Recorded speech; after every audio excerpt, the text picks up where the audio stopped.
Tatlong bagay na wag mong gagawin sa relasyon nyo, lalo na kung nasa long distance relationship kayo.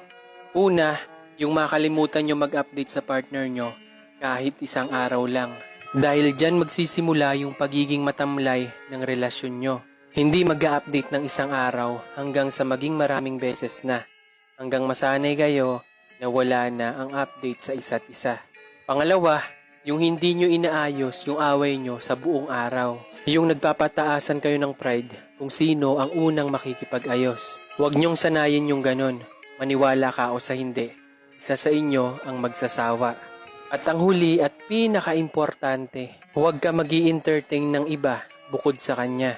Hindi porke busy ang partner mo, busy ka na rin sa pakikipagtawagan sa iba. Panigurado kapag nahuli ka, masisira na ang tiwala niya.